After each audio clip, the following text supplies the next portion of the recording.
Beta Upsilon Chi, Bucks, presents Man to Men, the premier audio journal for men who live faithfully and lead courageously.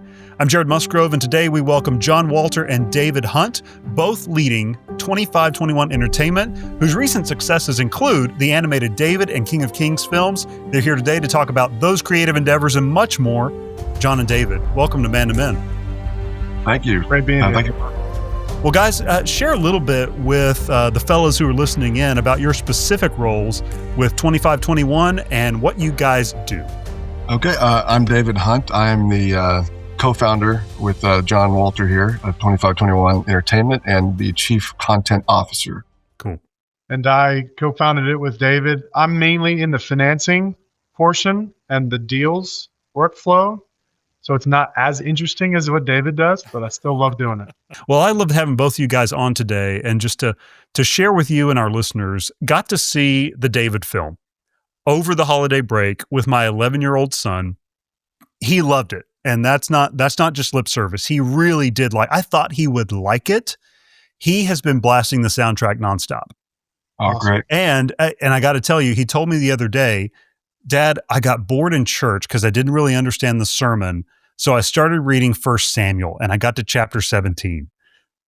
Guys, thank you for that. Mission accomplished. If it gets my son into the Bible, into these stories, well done. And honestly, I really enjoyed the film. It was really, really fun.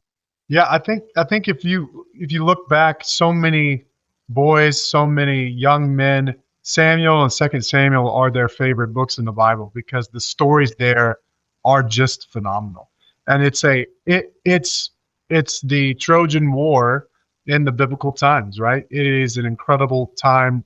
I always grew up wanting to do a story about David, wanting to tell it, and it's been a privilege to be a part of it as little as we have. When we walked out of the Nashville premiere for this movie, I heard a mother talking to a 4 or 5-year-old kid about, so what did they say at the end? He's like, I will not be afraid. And he's like, now why did they say that?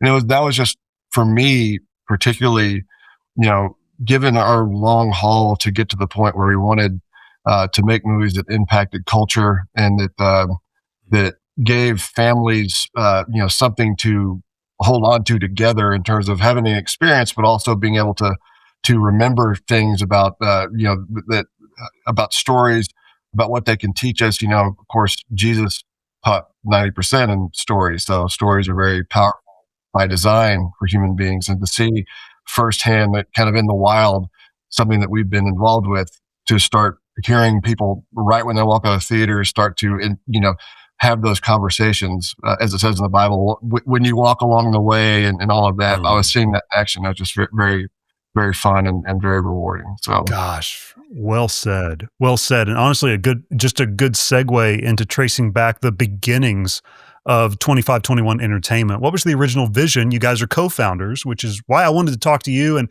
honestly have our guys hear from you about the original vision that you had for the company as a faith-based creative enterprise. Would love to hear some of that origin story. I was going to say, I had been involved in films before. I had done a movie called Greater, for instance, and a movie prior to that. Greater is about the life of Brandon Burlsworth, the football player who, some say is the greatest walk-on in college football history. And that film got a lot of traction in that community, and I found it even more than other things I've been involved with, to hear the continual stories of how a story like that, even to this day, has a churn of power in the lives of many families out there. It's something that, you don't just see it and forget it. You remember it, you think about it, you talk about it. And so there's this impulse, if you're going to spend a year or two making a movie, which is when you start to finish a movie, that can be what it is. It's a long time. You think about the time horizon of a lifetime of work.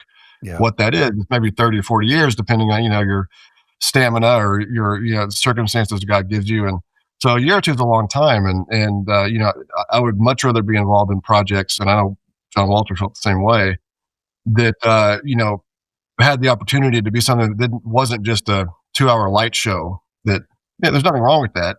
That's a good thing, to do for people, to get them out of the pressures of their day and all that. But you can also do that and give people something much more than that. You can give people big ideas to think about. You can give people lessons the way Jesus did, and his story is obviously way better than we're ever going to do.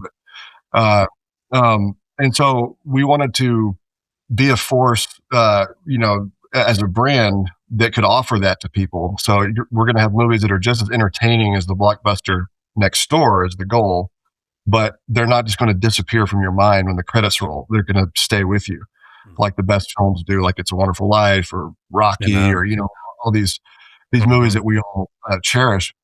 And so after Greater came out, we were looking to how to make this vision a reality, and to follow really the C.S. Lewis prescription we figured there was plenty of people actually in the marketplace doing straight kind of faith-based films where you have kind of a gospel message directly in there.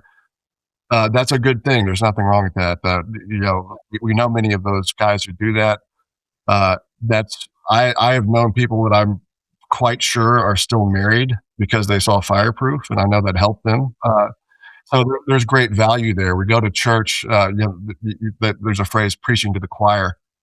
Well, we go to church every Sunday for that to happen. It's important, but it's also important to help lead people to broaden the choir. And we were feeling in our current civilizational state and cultural state, we had lost that pipeline that kind of got people ready to receive that kind of a message. And that used to be in the air in the culture. You used to have all kinds of mainstream films that had a certain traditionalist orientation to them that naturally led people to be curious about these questions and to evaluate their life. And that's really largely missing now. Culture is mostly hedonistic. It's mostly really anti-religion in a lot of ways. And so there's no one putting a stone in someone's shoe to make them think, and then maybe down the line they can receive a message more directly. And so, as Lewis said, we don't need more Christians making literature and something like that, making Christian literature. We need more Christians making good literature. And so that was kind of what we wanted to be, to tell stories that aren't necessarily straight faith-based stories. I mean, although David is, but that's not our mandate. We tell all kinds of broad stories that we want to do, and no one was really doing that, especially at the time. More people are catching on to that lately, I think, but that's where we started. No, I agree. And the work you guys are doing, along with, like some of the guys over at The Chosen or even House of David, is you're introducing culture to these stories that used to just be part of the culture, right. In the way that like everyone kind of knew the David story or they knew the Jesus story or whatever. And that's just not the case anymore. So I think you've tapped into that in a really effective way. Yeah, and if I was to add anything to it, another concept that David and I both wanted to do is, because everyone talks about culture, but no one usually defines it. And what we define culture as is what a group of people honor and what a group of people dishonor. And when you get to tell the story, you get to invite the audience, David does, as a creator, to share the lens of what he wants you to honor and what he wants you to dishonor. And so as you're doing these biblical stories, we're actually a part of the House of David series with the Wonder Project. They are telling that in such a way that is very honorable to the Bible.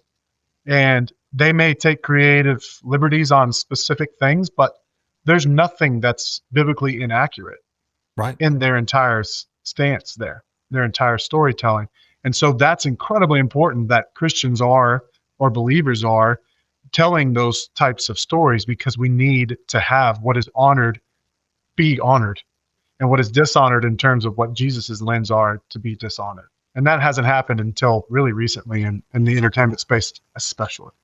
Largely, stories are. I've heard it put. Actually, I think it's a book called Story, where the author defined the book as the term as stories are equipment for living, and he had a thesis on that in the book. And I think again, seeing how Jesus used them, we are specially, I think, created to process things and to assign meaning to things through story. Absolutely. Our lives are stories, really. I mean, they really are. And then you're largely responsible, not totally, but you're largely responsible for the story of your own life and how it goes.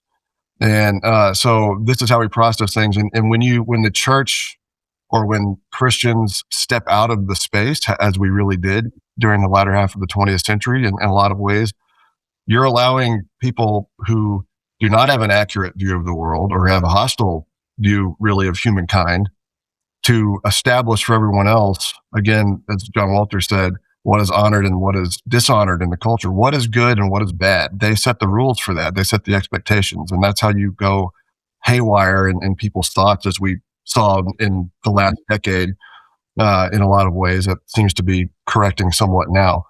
But yeah, because people told stories that, you have a continual drip in the culture telling you what's good and what's bad. And most people have no foundation to stand against that in their spirit. Yeah. So they just accept what that is. And when Christians step out of that kind of molding, they're ceding that territory to others. It was a huge mistake. And if you look back, and you mentioned this, David, but if you look back at what Jesus did, he rarely, to the normal people, to the masses, he rarely preached. He mainly talked in parables because he told stories that people would resonate to, that they would identify with. Mm-hmm.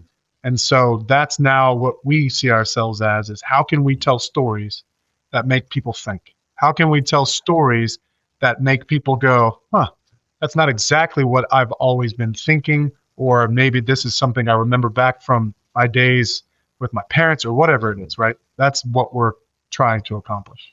Yeah, absolutely. And I would say, guys, just from I've seen from the output, very effectively for inspiring those of us who are, we're in the choir, to use your language, David.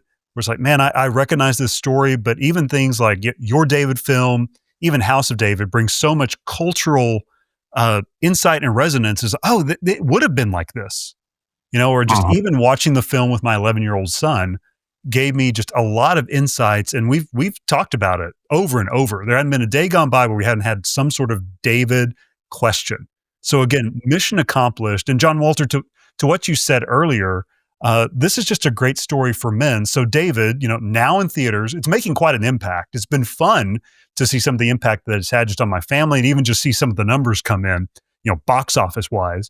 What drew you guys to this particular story from Scripture? Why do you think it's so important for men right now to engage with the David story? Oh, well, I think I would reframe that. I think it's not right now. I think it's anytime. Other than the story of Jesus, you have to say David is either the second or third, depending on how you frame it, most famous story ever told in the world. It's true. He's got a lot of real estate there in the book. Yeah. After the Exodus, and Moses. And so, and really, again, there's another example.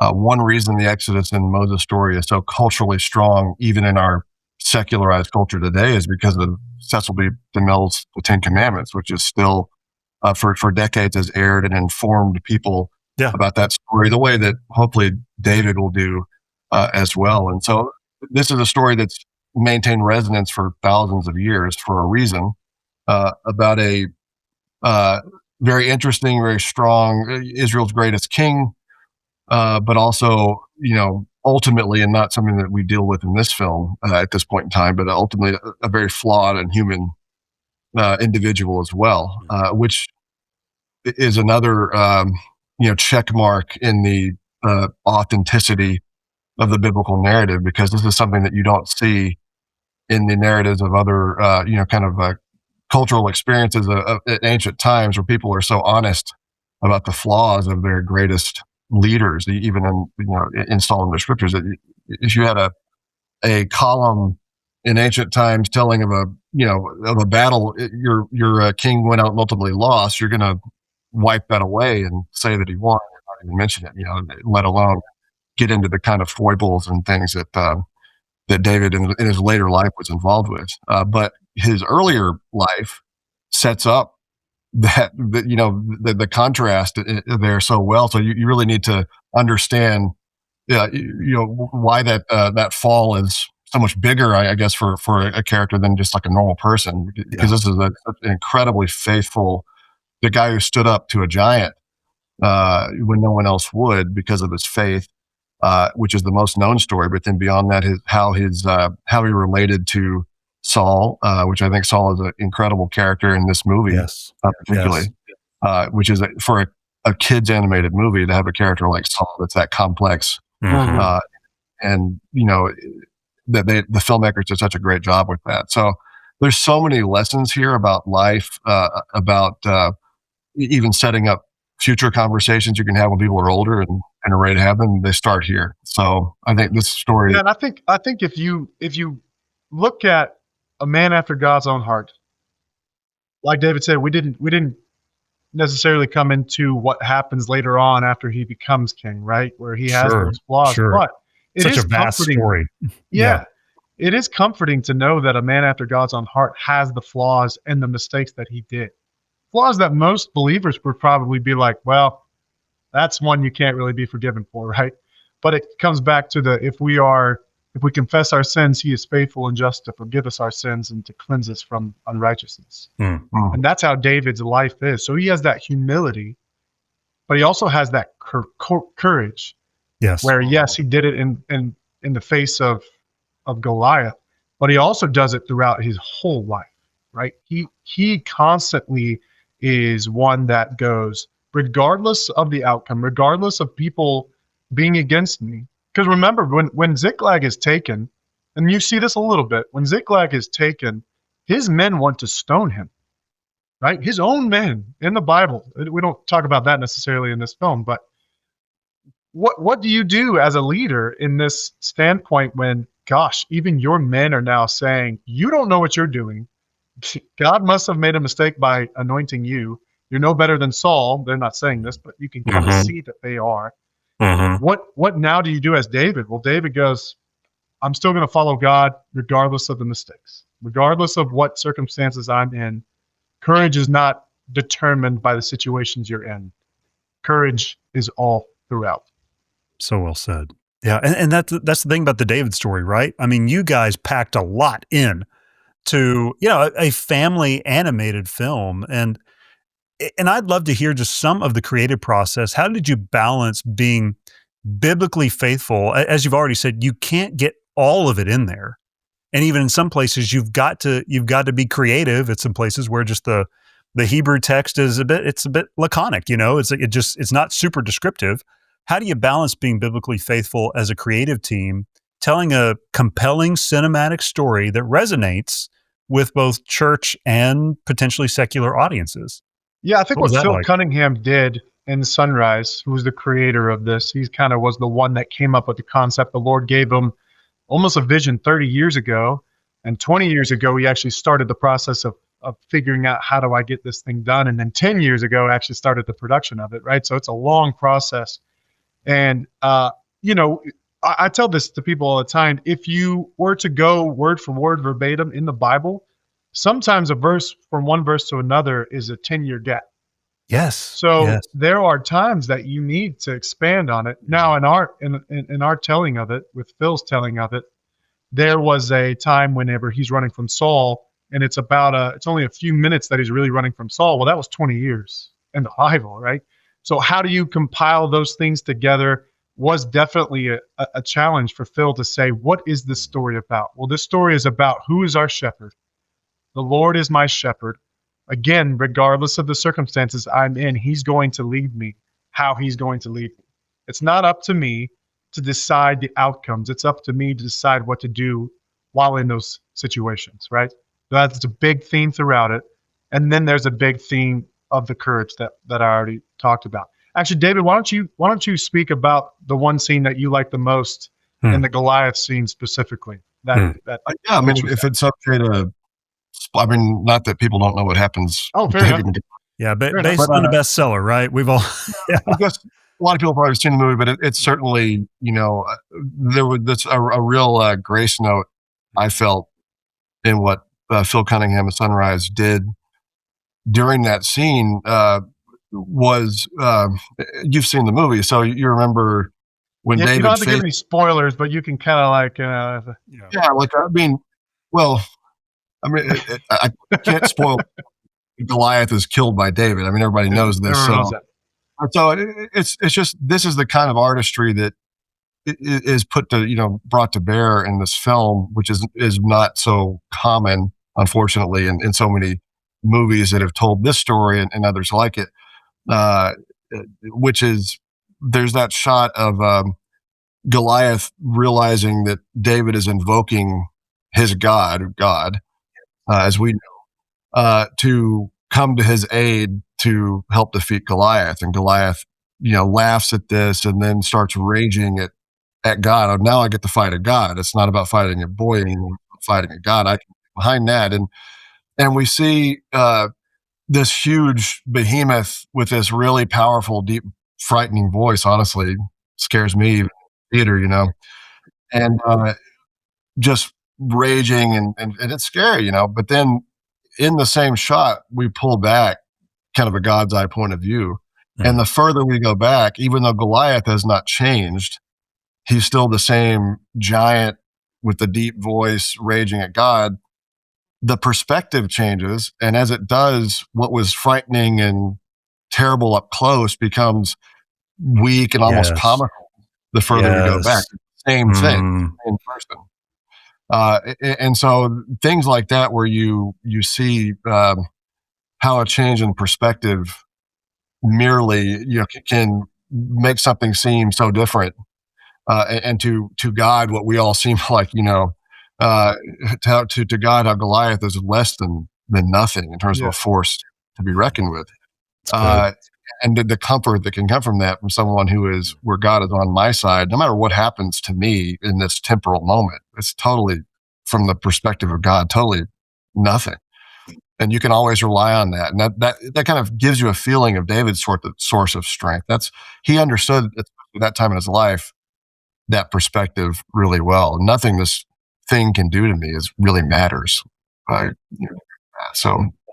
Yeah, that's fun. So even just picking up on that metaphor, you guys are engaging a wide audience with this. It's not just playing to the church crowd. This is a major release. What has surprised you guys about the film's reception, both from Christian viewers and that wider audience? I think from the wider audience standpoint, it is Pixar type quality animation. I would agree. It is, the music is Disney type quality musicals. And so it's not, I hate to say it, Christian art that people then give a pass because it's not as good of a quality. I'm trying to be careful how I say that. No, I understand what you're saying. Candidly, when I was watching the film, and I mean this in the best way, I went, man, this is like a mashup of two of my favorite Disney films, Aladdin and Tarzan, telling probably one of my favorite stories from the Bible. Like, I just enjoyed it like a kid. Yeah. So I think that comparison is right on. Yeah, and then you're getting the concepts of failure and how does someone deal with it, right? That you get from a secular point of view. You have, if you think of it from their point of view, you have an individual who has something that is given to him, but it's not immediate whatsoever. And then you have a huge reversal in the fact that now he's running for his life from the person that he was trying to serve and actually fight for and saw. And so you're getting all these things that people can really identify with, of going, man, that's a tough situation. He had to completely run for his life. They don't get the fact that he ran for 20 years, but you're getting these things of hardship that's occurring and what happens to this individual when these hardships happen can resonate with anybody. Yeah. And the same thing can happen with the courage aspect of it. Can you be courageous and say, I'm not going to be afraid regardless of the circumstances I'm in? Yeah, absolutely. People can resonate with that. There's a reason the Disney and the Pixar movies work so well. They, for the most part, are just copying biblical stories and putting their own spin to them, right? So this is exactly in the same vein of that. Oh, fantastic. One thing that I'm really enjoying in hearing from both of you personally is that you are biblically serious and informed men. I could tell that. You're both leading a creative enterprise with a spiritual mission. How is your personal shape facing or shaping the way that 2521 makes its creative decisions about projects, partnerships, and audiences? Well, it's, we have an extra concern that people in the entertainment industry don't always have. We have an extra filter there that we have to pass everything through in terms of what we are involved in, who we are involved with, how we behave toward people, how we deal with failure and things like that. So, whereas a lot of people are not to say that other people are going to necessarily not care at all about ethics or anything like that, but we have something even beyond ethics to deal with. And to inform us, but also, so while in one sense that seems to be like we can't do this project because obviously this doesn't fit our mission. I mean, any serious brand does have that, regardless of whether it's a biblical element or not. Does this fit the brand or not? So it isn't necessarily a limitation in that way, although there are limitations definitely in terms of what we can include and what we can't. But with limitations also there is a sense of freedom. We get to pursue and do things that others may not be able to do because we have an audience that is hungering for certain kinds of stories.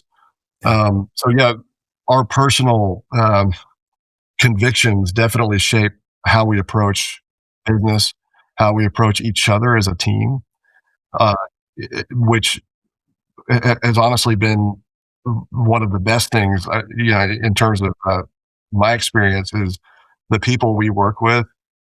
It's really good to be able to be proud to go into work in terms of who you're working with, and see their character and to see, who they are. That's inspiring every day. Honestly, it really is. And so, from a male fraternity perspective, we feel that in action all the time because we have each other's backs, and we know that we're not going to let each other down in a way that a lot of times other people involved in these enterprises can do. We have another authority of just culture and everything else that is looking over us as well. So yeah, and I think also when David and I came up with the name. It actually comes from Matthew 25, verse 21, which is the parable of talents. When the master says, "Well done, good and faithful servant. You've been faithful with a few things. I'll put you in charge of many things. Enter into the joy of your master." Funny enough, I got introduced recently on a panel, and she said from 2522 Entertainment, which verse 22 is about the wicked and lazy servant. We're not thinking about 22. yeah. So it is good to always have that reminder of why are we doing this? We're doing this because we want to hear well done. And if the projects that we're doing are not in a vein of we don't think the Lord would be honored in this, then we wouldn't do them. And David has done a really good job of keeping us on brand. I do think that probably some people in your audience would look at some of our projects that are upcoming and say, how do you see that as honoring God? Okay. And we would love to have those conversations with them because some of them are, well, this is a hero that is in the midst of this really difficult circumstance. And what happens when an action movie occurs? Well, you can't have no blood. You can't have no violence. You have to have something that is realistic because that's important to see for the audience, right? You need to show these things. I think, our ideal in terms of the kind of things that we want to present is not necessarily, again, we're not going to shy away from it. We'll never be ashamed of Christ at all, but we're not necessarily out to make every movie like a biblical film. Not every movie is going to be House of David or something like that. Right. You're not making animated tracks, or 2-hour-long tracks. We love to do that, but there's also the world out there, say Lord of the Rings. Yeah. Tolkien. We would love to do Lord of the Rings. Oh man. Very strong, obviously, Catholic, and that informed everything about his work. He never mentions the word God in the entire Lord of the Rings, but it's all over the page, and every page it's there. So that perfectly fits Lewis's mandate of we don't need more Christian literature, we need more Christians making great literature. Yes. And as Tolkien said, in sorrow we must go, but never despair. So there's a worldview question here, which is there may be all kinds of killings and slayings and like personal despair in Lord of the Rings, but the orientation of the work and of the author clearly is not never dips down into saying that there's things that nothing is worth fighting for, that the world is a joke. It's never anti-human. It's never, and so we do have some red lines of things that we will not do. We will not dishonor, the name of the Lord in the movie, things like that. We will have occasionally language and things like that when it's called for in the story, although we don't like to do it for no reason. Right. But if it's generally, if this is going to make something, tell the story better and be more realistic, then we will we'll do that. But again, just like the Bible itself, and the Bible itself we've talked about things in David's life that are difficult to talk to children about. Well, that's in the Bible, and there's lots more, as we all know. I will say that one of the biggest feedbacks that I've gotten, that a lot of my nephews and my youngest sons were like, "Hey, he didn't chop his head off whenever David kills Goliath." It's like, "Hey, David doesn't chop Goliath's head off," and I was like, "That's true. he doesn't, but he does in the real story." He had all kinds of letters if he had, from his people who weren't, parents who would be like, "Why would you show that kind of violence in the kids?" But well, it's in the Bible, Yeah, it's pretty clear. It's pretty clear. Yeah. Ancient times were not for the faint of heart. I mean, they were not time, sanitized. particularly that you step out on an ancient battlefield and you're going to see some stuff. But I think if you go back to David, the story David, not David Hunt, you go back to it. We've heard a lot of the stories that you were talking about, Jared, with your 11-year-old, and it has been incredibly rewarding to hear. We got a video yesterday, actually, of a 14-year-old girl that's basically in tears about my relationship with the Lord now is way different because of what I got to see David on the screen. Because now I am not afraid. I'm not afraid to talk to my friends about Jesus. I'm not afraid to sing. I'm now singing in church without being afraid of it. I mean, there's really cool stories that we've gotten to. Man's Men is made possible in part by our partners at Southern Seminary. Guys, when your ministry calling is serious, the people who prepare you matter. At Southern Seminary, you'll study under pastors, scholars, and faithful leaders who've guided generations of gospel ministers. They are known for teaching God's Word with clarity and for living it out with integrity. If you're ready to be trained by a trusted faculty for a lifetime of faithfulness, start your MDiv at Southern Seminary. Visit sbts.edu/MDiv.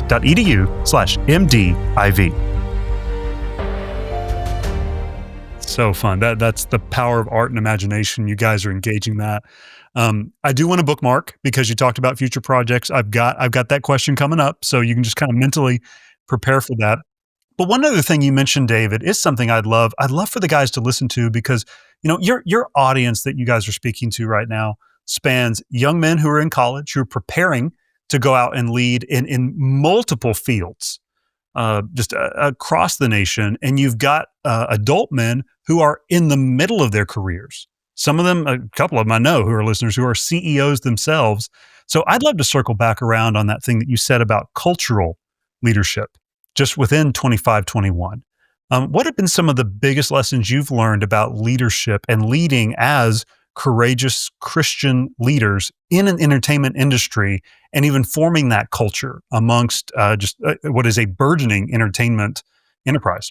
I would say, I'm sure John Walter has plenty of things to say on this topic, but one thing I'll say is your timeline and God's timeline are almost always different. I heard someone once say, a Christian communicator, and it's talking about someone else. I apologize, I don't know the name, but of who said this, but he said, God is almost always late And, I think certainly in the life of David, we see again, Saul 20 years. This is an unfair, persecution, uh, life and limit risk and everything for 20 years he had to deal with. And so if David had to deal with that for 20 years, well, we had to deal with the project that's, this is taking longer than we thought, or, why can we not get an actor for this role because the strike's going on too long, or, your timeline and God's are not, you want things to happen very quickly, but a lot of times they aren't going to. And dealing with the determination to keep moving forward, no matter how hard you're pummeled up with something, but to do it graciously and with respect to others, and to keep getting up and facing forward every day. I think that's overall really in life itself, not just leadership, but any kind of, obviously that's foundational required for leadership, is the ability to be positive, to accept the lumps that you're taking, but to keep moving forward, no matter how many times you're knocked down. David, again, perfect example of showing us how that works in action. And we've had times, again, we had to deal with the pandemic. We had to deal with an actor's strike. It went a long time. We were a new company during all of this, and you're already facing a lot of difficulties just as a new company to kind of establish yourself and your reputation in the industry, and very difficult to do so under those conditions. And so, but just doggedly knowing this is the right thing to do. I'm not just going to pray and then God is going to turn around and we have every movie we've ever want to do all of a sudden in production and going well. You have to put feet to your faith. You have to pray. You have to know try to fall, but you have to be able to act, learn, and adjust as part of our culture, which we have done several times in terms of how we orient things, never on principles, but always on actions, based on circumstances. And just realize that, sometimes when it takes a long time for something, there's a purpose behind that. I mean, that's a strengthening in itself. And maybe David wouldn't have been the leader he was if not for that 20 years needed to go through. So we'd have to follow those lessons as well. Yep. And I think if what we usually try to say is leadership is the ability to get from here to there. So where are we going? We have to have clarity. We have to have commitment to where we are going and where are we now. And what we always say is current reality, which is where we are now, is an acquired taste. It's really difficult to actually figure out where you are because you want to be over there. You want to be over there. You don't want to be where you are typically, exactly what David was just saying. So we have to have truth. We have to have current reality. And then we can say, now, what's the path to get there? Usually what people want to do is they want to go on the path immediately. They don't want to go through the difficult process of, let me actually figure out where I am. And you need people in your life to tell you where you are sometimes because you think you're over there when in reality you're right here. So we that's kind of what we say is we have a there here path. And what David and I have, and the 25-21 team in general, is we have a transcendent there that surpasses all of that. What is our there? It's to hear, well done, good and faithful servant. Where are we now? We're alive. We haven't heard, well done, good and faithful servant, until we have finished the race, right? The race that is set before us. So that's the transcendent there. But then you have constantly a there here path occurring on each project. What's the there that we want? This is the story that we want to be told. Where are we right now? Well, it's pretty easy in terms of entertainment where we are right now. And then how do we get there on the path? And what are the things that are going to happen that are in the ups? What's the mountaintop experiences that we know is eventually going to go down into the pits of despair that we talk about? And then how do we get out of it? And that's the act, learn, adjust that David was just talking about. So good. So good, man. That was worth the price of admission alone, just getting to hear from two leaders who are on the front line of kind of leading that kind of culture in your company. Thank you, man, for that. And I do want to talk about what's next for 25-21, but I don't want to get away from David too quick because at the posting of this episode, which will be about mid-January, the film will have been in theaters for about a month. How much of a theatrical run is it going to have? What's the plans for streaming as guys are listening in? Great question. If this group that is listening to it has not seen it by mid-January, you need to see it quickly. We are very hopeful that it will last through the beginning of February. That's good. Lord willing. That will happen. It's tough to stay in the theaters. Tough to stay in the theaters. You have new releases that are going to be competing for space and everything. And I will say, before we move on to the streaming question, there's a qualitative difference to when you go to a theater as a family versus when, and again, this is, I operate this way this is not just about our movie, this is about any movie. You are making a statement, announcement about the importance of that experience by doing that. Not only you're paying more money than as you get home, you're getting in your car, you're putting on pause other things in your life. There's no checking your phone. There's none of this. You're going in there and you're giving your full undivided attention to something. And that is communicating a lot to your children. This is worthwhile. We're going to go and do this special. It also becomes something that's a marker in time for your family. That builds memories in a way that watching something at home just doesn't. It certainly can build memories that way too, but you're basically pretty much guaranteed to build a bigger memory when you make a special outing like this to go see something in a theater.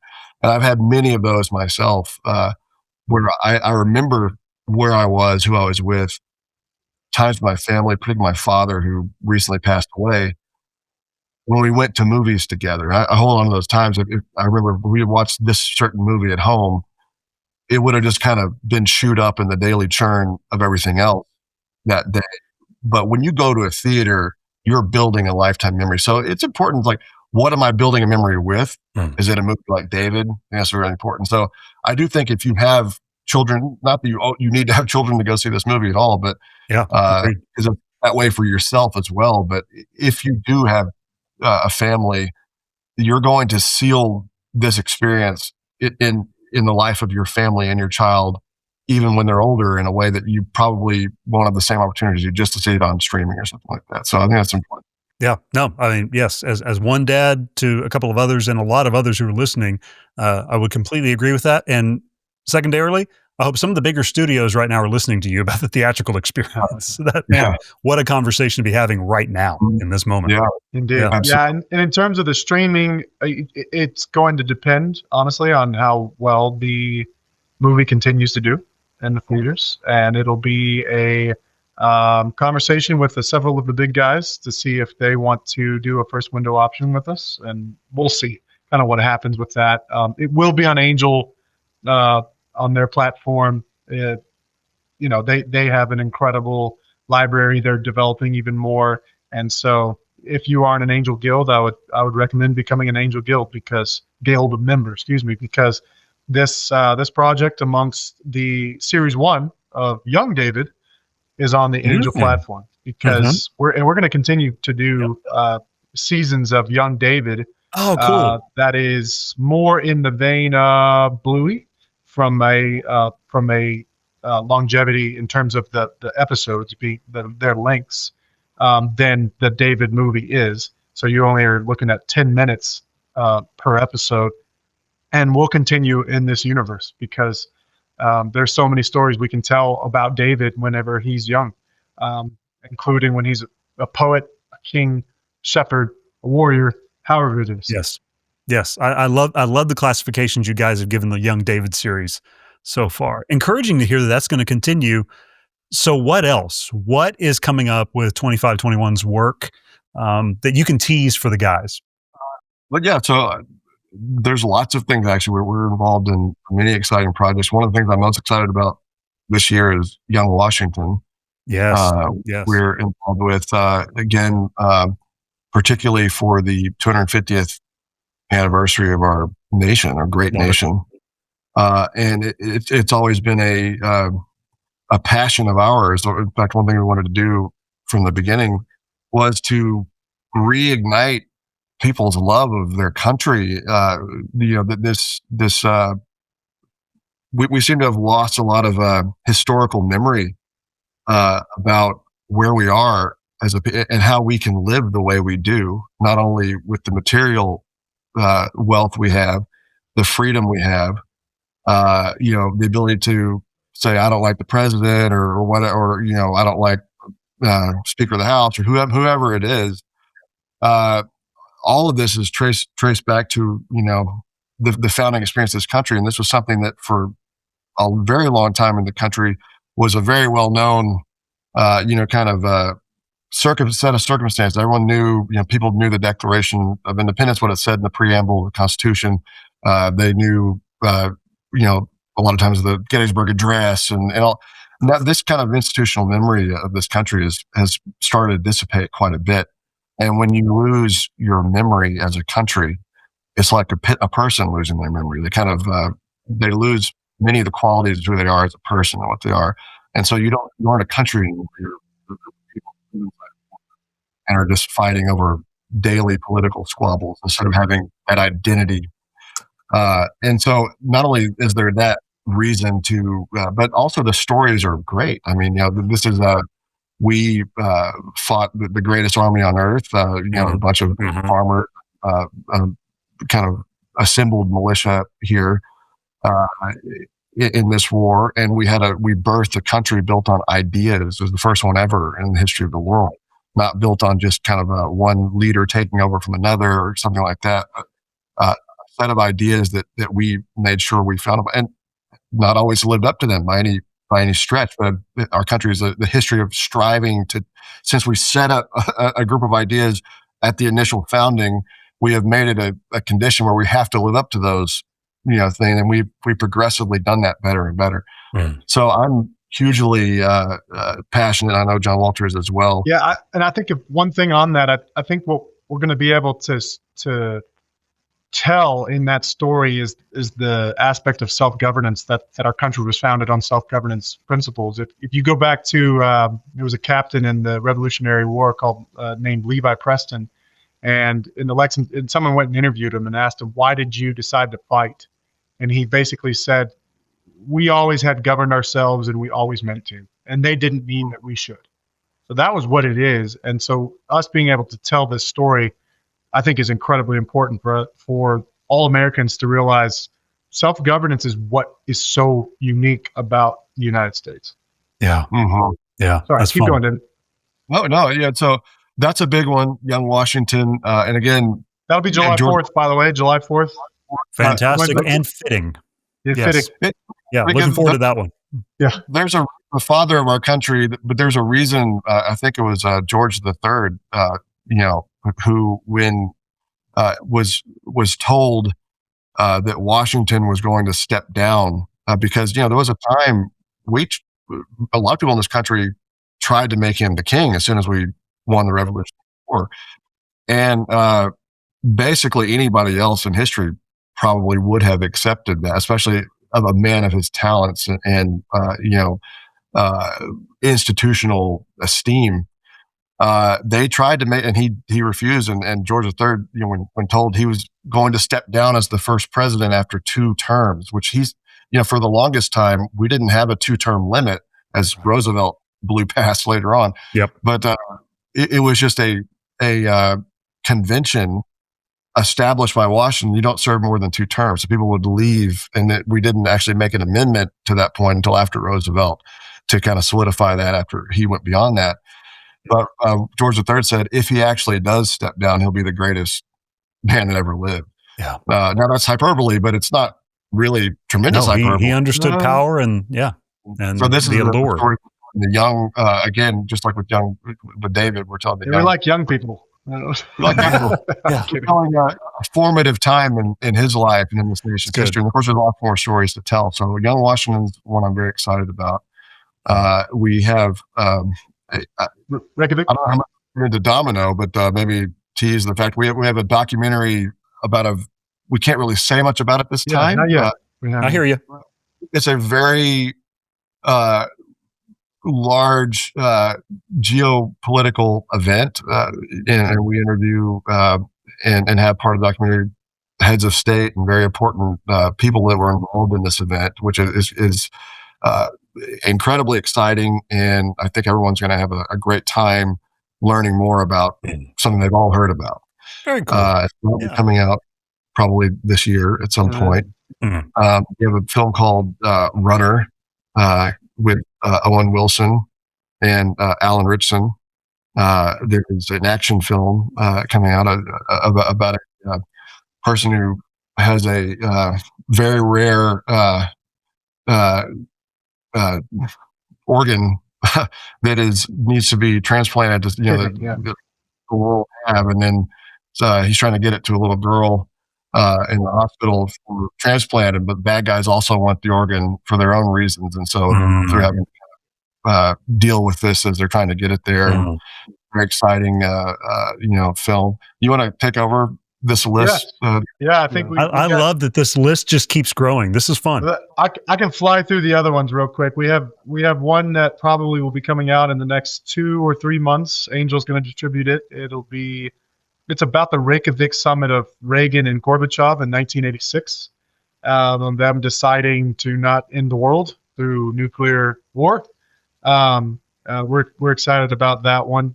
And we have Enforcer's Shadow. That is an original by David. That is we're currently we're post is done, and now we just are starting to go out into the markets, figure out what we're going to do on that one.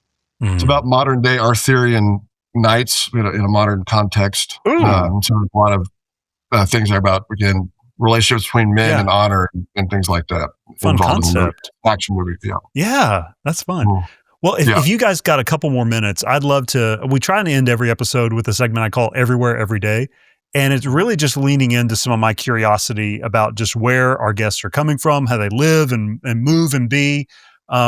First question is going to go to you, David, but also John Walter. I want to hear you on it. But David, and our YouTube viewers will be able to see it. Is that a Temple of Doom poster I see in the background? Yeah, you're sharp. I want to hear. I want to hear about that, and then also from both of you, just what are some of your favorite films that you go to for inspiration? Okay. Well, yes, a Temple of Doom poster. Indiana Jones is a big formative part of my growing up, and in terms of getting connected to cinema and story and adventure, and I still call it the Indiana Jones trilogy. I'm sorry to Mr. Spielberg about that, but I can't really brook the later editions. Okay, to include them in that. Of the original trilogy, Indiana Jones: Temple of Doom is not the best one. Okay, I was hoping you'd go there because that's definitely a divisive one back there. Yeah. It is, but that poster is one of my favorite images of Jones. It's one of my favorite images of kind of the idea of adventure, and there's Humphrey Bogart there too. There he is. Bogey, yeah. But so that's where that comes from. And I would say my favorite film of all time is also back there. It's on the title. You can't see it. It's Akira Kurosawa's Ron. Okay. From 1985. I think that we talked about the God's Eye view in David. I think that the entire film, not that it's filmed from up high, but it's the entire film feels like a God's eye view of looking at humanity and how we treat each other. And it's an adaptation of Shakespeare's King Lear, and it's the only Shakespearean adaptation I've ever seen that's actually better than Shakespeare. He improved, right? Yeah. Which is it's also one of Shakespeare's greatest plays. That's quite a feat. John Walter, I think for me, I have some sentimentality in this as well. The Princess Bride is probably one of my favorites.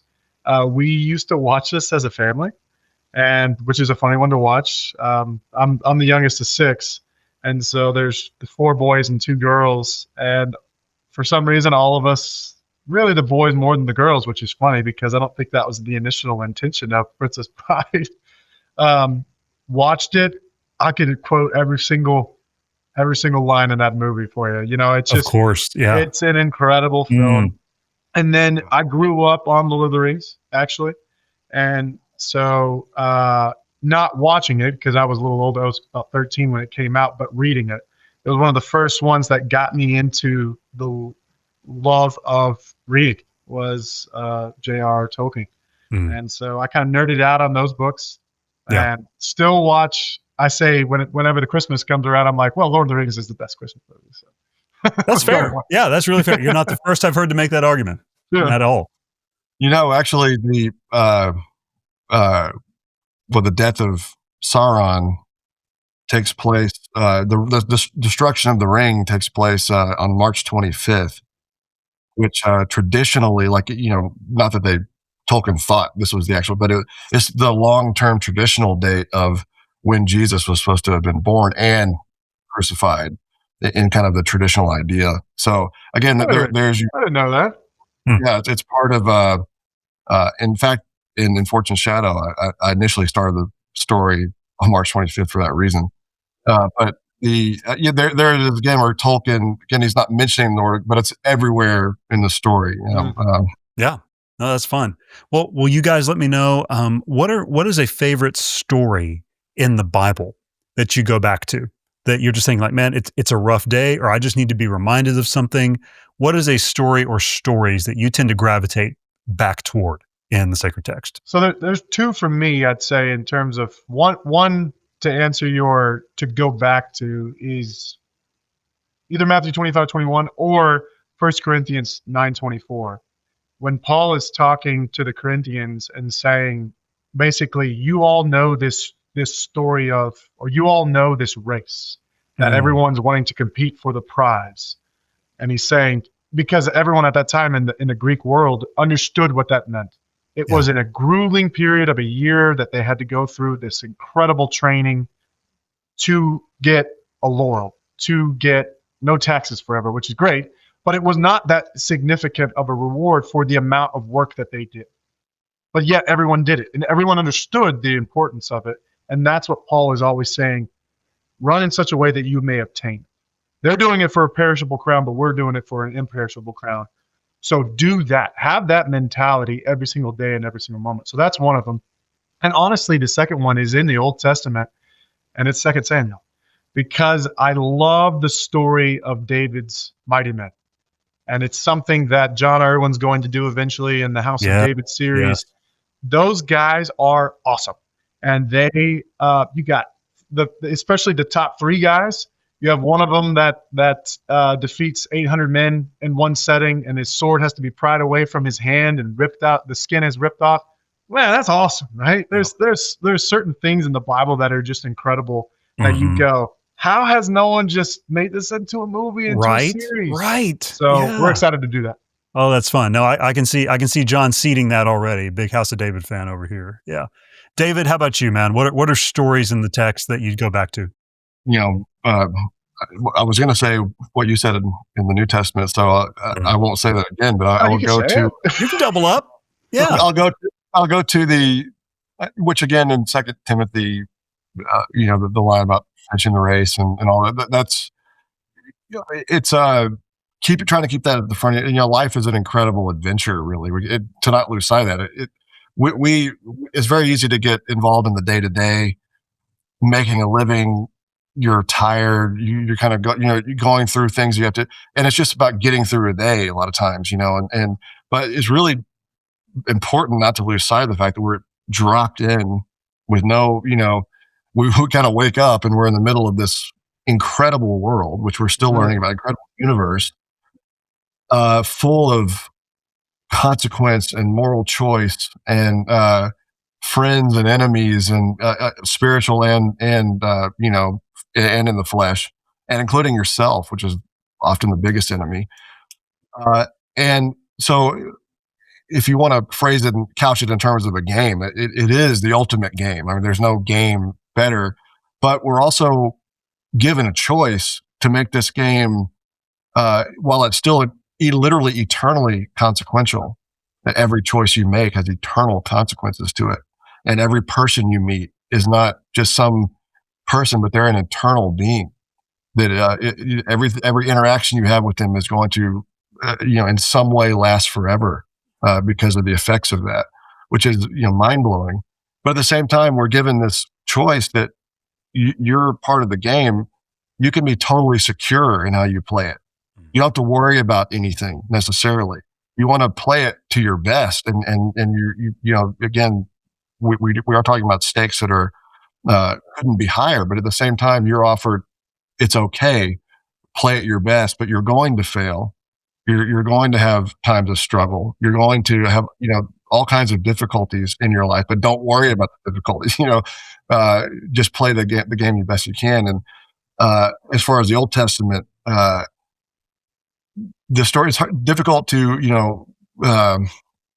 to say that the story of Moses in general is not, incredibly impactful from the sense of this is a guy who says, I don't speak well. I don't, Yeah. like Yeah.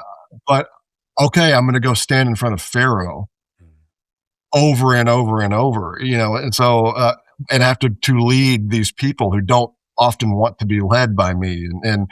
And so again, that's just another case of seeing someone, and then he doesn't even get to the promised land, like he doesn't even get there, and he makes his own mistakes. So to see someone again as known as Moses in history, all three monotheistic faiths hold him in high regards. There's not billions of people even alive right now, let alone in history. But this is a guy who doubted, I don't know how to do this. But then just again put one foot in front of the other and just kept going. And again, to me, I'd say the biggest thing to know is the very small things you do every day. Just keep going, and eventually things happen. So no matter how hard something seems, no matter how far away something seems, you get closer a little bit each day. All of a sudden, you look up and you've taken all these little steps, and you're much closer than you were before. So I don't think you're going to leap to a place, because that's almost never going to happen. But if you're faithful every day in these little steps, you're all of a sudden there.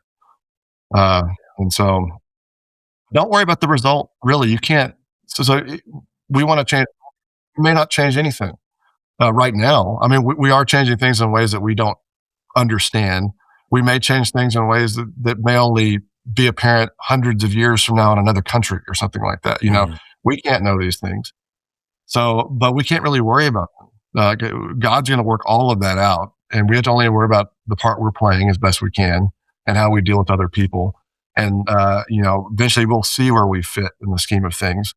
But don't worry too much about it. It's going to be okay. It's going to work out. And just do your best, despite your failures. Man, listening to you guys prompts me to ask a more pointed question, because we've got men who are listening, who are about to set off on some really entrepreneurial endeavors. Some who are right in the middle of them. I know we've got several creatives, some of who are working in film or looking to get into that industry. What is something that you would say directly to every man who's listening about taking an entrepreneurial or creative risk and living faithfully doing that? Because I think you two have done that. What would be some advice or words you'd have for those guys? Well, one thing I would say is if you feel that way, you're probably suited to take the risk. Meaning, like, I don't think everyone is suited to take entrepreneurial risk. So you do need to bloom where you're planted in some sense. And it's okay to not say have your own business or something. That's totally fine. In fact, you're dealing with something that's inherently much more unstable, inherently has a much higher risk profile than a lot of other things you can do in life.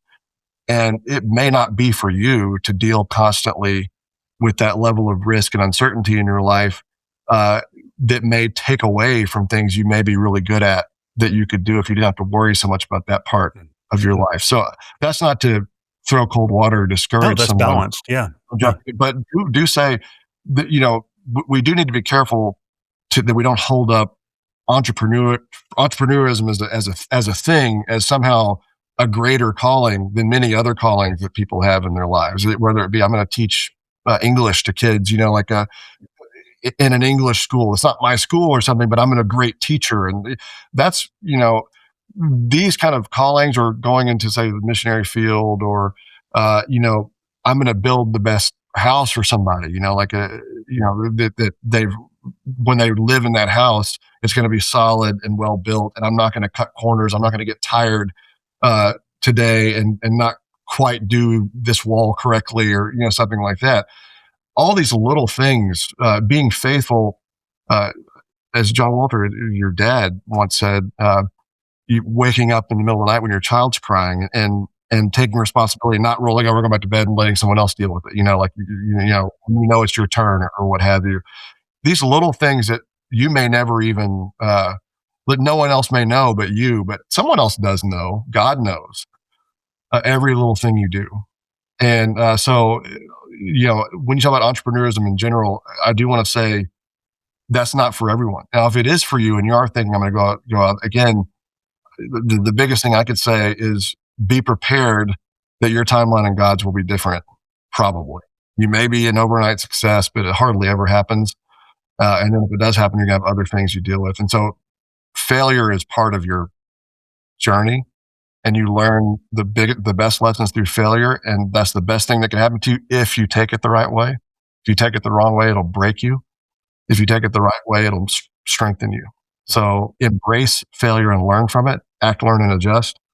Change, maybe not you're there, but maybe how you're going to get there, and be ready for that. And also be ready for the pit of despair. Yeah. Because that's built into any enterprise, as John Walter said earlier. Any enterprise, you're going to have an initial burst of excitement about what you're doing. Whether this is losing weight, working out, learning a language, anything, you're going to have an initial burst of excitement, and then you're going to find out it's much harder than you thought. It takes much longer than you thought, and you're going to enter this pit of despair. And it's easy to say now. When you're in it, it's very tough. But if you keep going, you're probably going to see that light at the end of the tunnel. And a lot of people will get stuck there and die there because they aren't expecting it. It's not abnormal. It's the way it works. So be ready for the pit of despair to come. And when you're there, remember I said it, and because it's normal. Yeah. Sobering and also a seasoned perspective. Thanks for that, David. What you got, John Walter? I think if I was to add anything to what David just said is remember that what the will of God is your sanctification. That's what specifically Paul says. This is the will of God, your sanctification, right? So what is your sanctification in any circumstances that you're in? You're going to go through hard things. You're going to go through difficult times. You're going to go through the pit of despair. You can be sanctified by the renewing of your mind. You can be sanctified by constantly nailing your sins to the cross, by constantly putting aside your flesh and following the Spirit, right? We have liberty to make decisions, Galatians 5. But don't use your liberty as a means to the flesh, but in love serve one another. So we constantly are having this battle of flesh and spirit.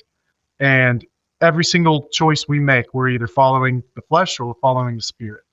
And so in the circumstances that you have, in the different options that you have, if they're both good options, then God can work in those options. He can use those things to sanctify you.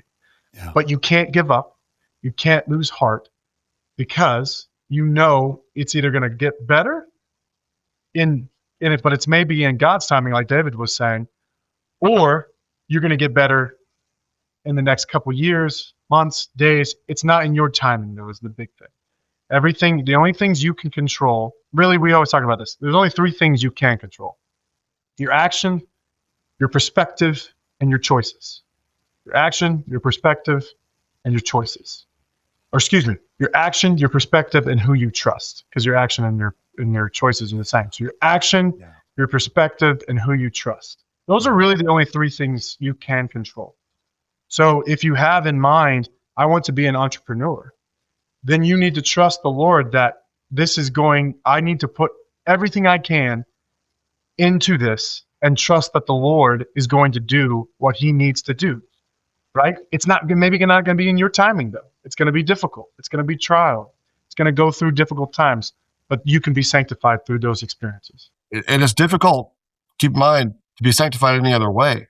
You know, I mean, like, again, how do you get stronger lifting weights? You got to go through difficulty, and life's built that way. And so if you're going to learn patience, do you just get everywhere you want to go right on time, or you get stuck in traffic on the 405 freeway in LA? That's going to teach you patience, but it's the difficulty that teaches you something. So that's what gives you circumstances that you can actually go and learn. So good. Yeah. Just stacking the days, right? Yeah. David, John Walter, have loved talking with you, man. Thank you so much for showing up and just sharing so openly with the guys here today. Just love seeing the success of 2521's endeavors. Love the David film. Love the preview you gave us today of just what's coming and some of the leadership lessons you shared. Thank you guys for coming on. Thank you very much. Thanks for having us. Man to Men is powered by Beta Upsilon Chi, commonly referred to as Bucks. What if I told you that one of the most spiritually transformative places on a college campus might not be a church program or a campus ministry, but a fraternity? That's Bucks. Everywhere, every day, Bucksmen and alumni are raising families, leading in organizations, and strengthening churches to impact our communities for Christ. You can find out more about Beta Upsilon Chi by transliterating our Greek letters and adding a .org. That's byx.org. Man to Men is produced, rather well I might add, by the good gentlemen of the Good Podcast Company. For Beta Upsilon Chi, I'm Dr. Jared Musgrove with Man to Men.